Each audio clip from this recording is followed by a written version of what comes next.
Olá, pessoal! Aqui quem fala é o professor e pesquisador Sérgio Henrique Souza Santos. Estamos aqui, mais uma vez, para o nosso quadro Evangelho com Ciência e Espiritualidade, sempre buscando conectar os estudos científicos que temos hoje em dia com o Evangelho de Jesus. Hoje nós vamos conversar um pouco sobre a vida após este corpo, a continuação do espírito, da alma, a vida após a morte e as comprovações que existem por detrás. Para iniciarmos, façamos a nossa prece de abertura. Pai, Cristo, que a Tua luz possa tocar os nossos corações e alma, para que absorvamos este néctar de ensinamento e amor que vem de mais alto, pelos anjos mentores que nos guiam, tutoriam todos os dias. Que saibamos colocar em prática a Tua luz e o Teu amor em nossa vida, que assim seja. Muito bem. O primeiro texto para reflexão do dia de hoje é o Evangelho de Jesus segundo Lucas, comentado por Emmanuel e psicografado por Chico Xavier, e o tópico de hoje é Lucas, capítulo 10, versículo 28. Disse-lhe: respondeste de forma justa. Faze isto e viverás. Faze isto e viverás.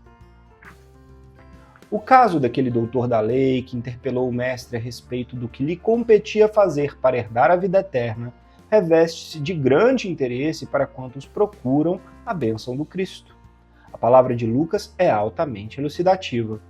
Não se surpreende Jesus com a pergunta e, conhecendo a elevada condição intelectual do consulente, indaga acerca da sua concepção da lei e fala-o sentir que a resposta à interrogação já se achava nele mesmo, esculpida na tábua mental dos seus conhecimentos. Respondeste bem, disse o mestre, e acrescenta: faze isso e viverás. Semelhante afirmação destaca-se singularmente porque o Cristo se dirigia a um homem em plena força de ação vital, declarando, entretanto, faze isso e viverás.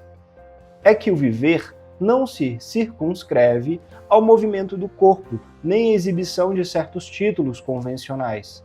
Estende-se a vida a esferas mais altas, a outros campos de realização superior com a espiritualidade sublime.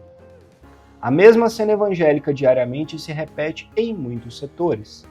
Grande número de aprendizes, plenamente integrados do conhecimento do dever que lhes compete, tocam a pedir orientações dos mensageiros divinos quanto à melhor maneira de agir aqui na Terra. A resposta, porém, está neles mesmos, em seus corações que temem a responsabilidade, a decisão e o serviço áspero.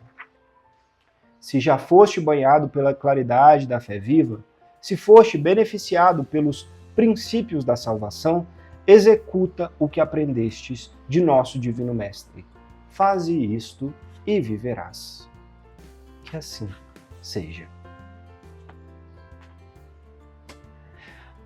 Que ensinamento bendito que eu tomo para mim nesse dia de hoje, como eu sei que cada um pode tomar para si. Faze isso e viverás.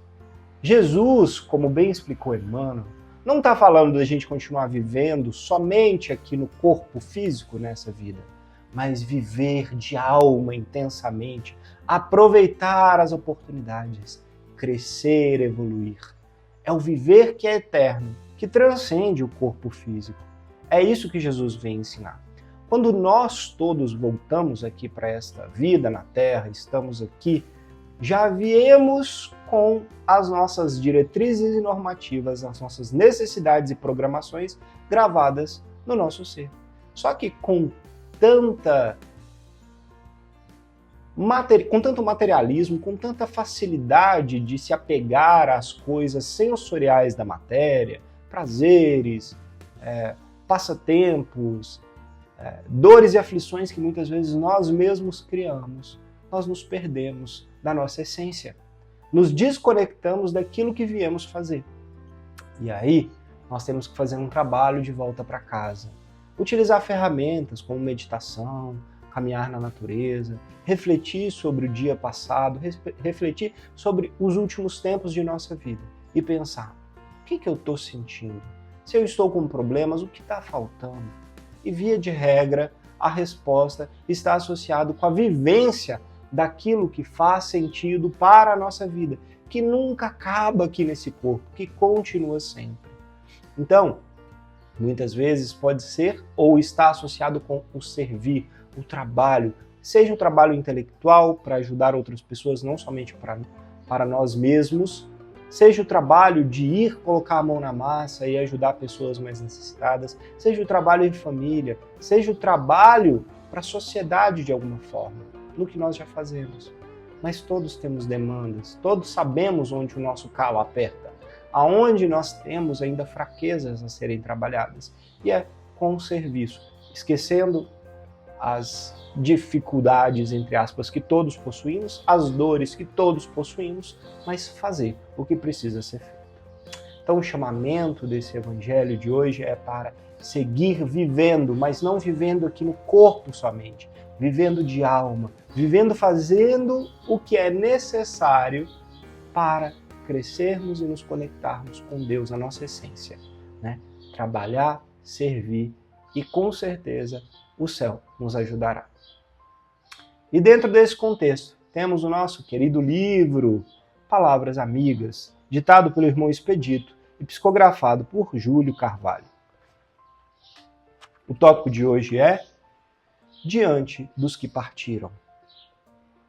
Se seu coração sofre pela dor de ter visto um ente querido descer ao túmulo, deixando em seu interior um vazio que não consegue somar a profundidade, pense em Deus, que ama a todos nós e jamais nos tiraria um afeto de nossa convivência. A morte é um processo natural, uma certeza que temos, mas o espírito sobrevive ao corpo. Tudo prossegue além do que muitos pensam ser o fim de tudo.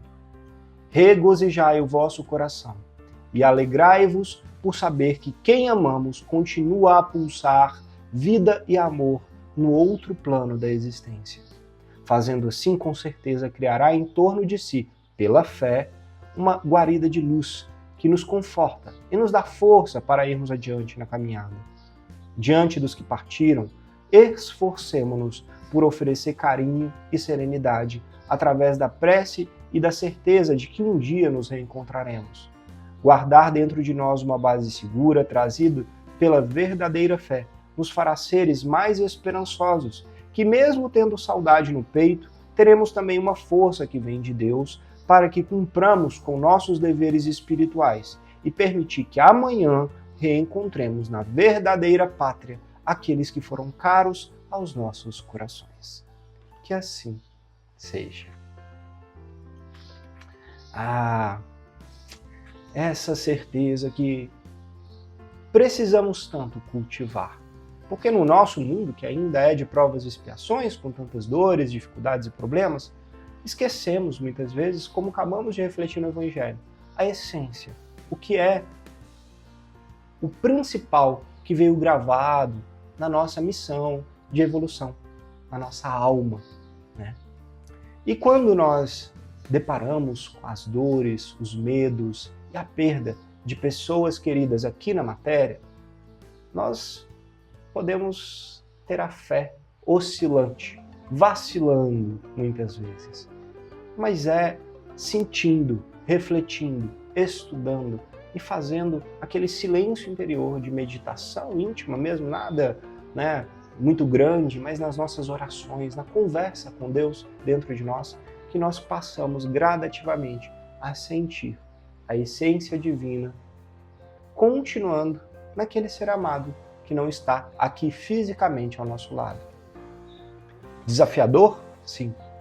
Ninguém disse em nenhum momento que seria fácil e nós ainda somos, como sempre digo, bebês espirituais, aprendendo a despertar a nossa essência divina, eterna, Então esse trabalho gera desconfortos, dores, dificuldades, mas é muito melhor passar por essas dores e dificuldades do que permanecer num sofrimento desalentado com essa falta de entendimento das verdades que transcendem isso aqui que a gente está passando. Não desistamos, façamos o nosso melhor. Vamos seguir em frente, um pouquinho de cada vez, um tiquinho cada dia, porque se fizermos esse esforço, mesmo que pequeno, mas contínuo, nós vamos receber amparo e vamos chegar lá. Cedo ou tarde, vamos conquistar esse entendimento, essa conexão e essa percepção que a fé vai nos fazer conectando com irmãos que porventura não estejam mais aqui do nosso lado na matéria. Todos nós vamos partir, né? Ninguém vai ficar aqui para semente, graças a Deus. Portanto, trabalhemos o que é eterno, a nossa alma, a nossa evolução. Fazendo bem, trabalhando e servindo para além de nós mesmos, né? Ajudando outras pessoas. E aí, tudo fará sentido, tudo vai se conectar, cedo ou tarde, para todos nós. E dentro desse contexto, trouxemos um artigo científico muito interessante, cujo título é o seguinte: existe alguém no além? Interrogação. Precisão mediúnica de 100 leituras obtidas com um protocolo de nível triplo de ocultação. Esse artigo científico foi publicado no Journal ou na revista que tem como título Omega Journal of Death and Dying, que quer dizer Ômega, Jornal da Morte e da Passagem, né, por assim dizer. Esse artigo foi publicado pelos autores Patrício Tressoldi, Laura Liberale e Fernando Sinésio. Bem, esse artigo científico estudou 28 médiuns autodeclarados. Tá? Pessoas que, como a gente sabe, médiuns são aquelas pessoas que alegam ter a conexão com pessoas que já desencarnaram, que já não estão neste plano, nesse mundo material, né? Com as almas que partiram. E esses médiuns que fazem essa conexão, que se dizem médiuns, foram avaliados, mais de 28 pessoas que se dizem médiuns. E foi-se avaliado com um protocolo triplo cego. O que quer dizer triplo cego?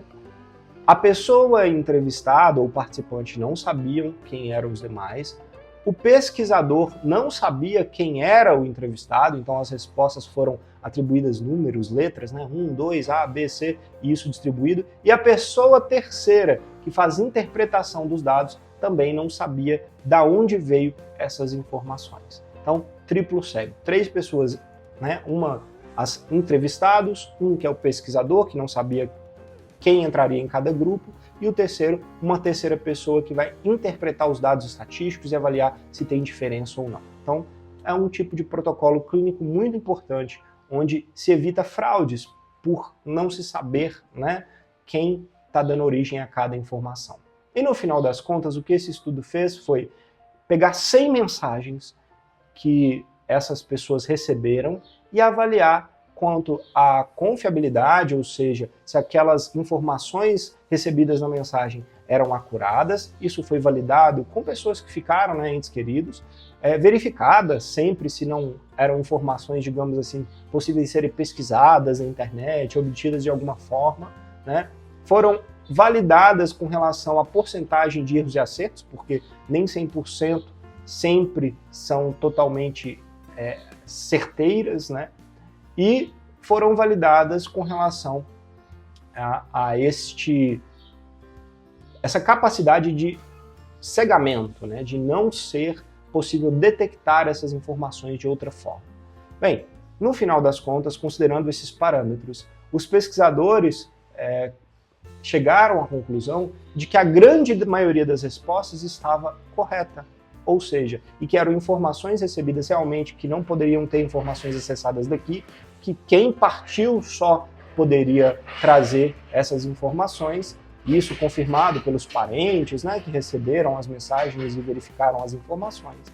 E depois concluíram, então, que por mais que não seja 100% correto, a grande maioria são informações verdadeiras e que o processo mediúnico de conversa com quem partiu, portanto, na sua grande maioria, é verdadeiro, é real.